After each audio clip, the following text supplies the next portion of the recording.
हे खताचा तुटवडा खरंच आहे का कृत्रिम आहे बरं? राम राम मंडळी, स्वागत आहे तुमचं आपल्या नवीन व्लॉगमध्ये.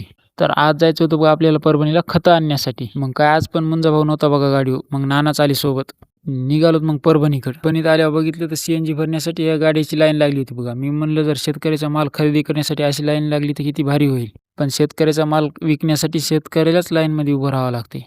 हे बघा तुम्हीच. आपण येताना जरासं सोयाबीन उरलेलं, जराशी गहू आणि तूर आणली होती बघा. हे सगळं विकून 20,000 आले बघा आणि त्याच्यामध्ये पुन्हा 17,000चा खत झाला बघा, फक्त हळदीचा आणि सोयाबीनचा. एवढा माल घेतल्यावर त्या दुकानदाराला म्हणलं 2-3 बॅग युरियाच्या द्या. पण ते म्हणला स्टॉकच नाही. मग आम्ही गोदामाकडे गेलो.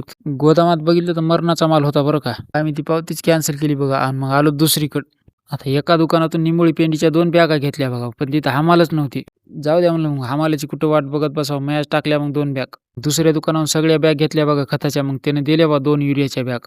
17,000चा माल घेतला म्हणून दुकानदाराने या पुटोळ्या दिल्या बघा 2. त्याला म्हणलं द्यायचंच होतं तर युरियाच्या बॅग द्यायच्या ना, आम्ही पैसे पण देत होतो. जाऊ दे आता शेतकऱ्याची बेजारी तुम्हाला काय सांगावं. निघालोत मग गावाकडं. तर वाटत पुन्हा गेट पण लागला बघा आम्हाला. आता गेट उघडले आम्ही जातो घराकडे. तुम्ही ढकलावरी दिली आणि दुसरी बघा.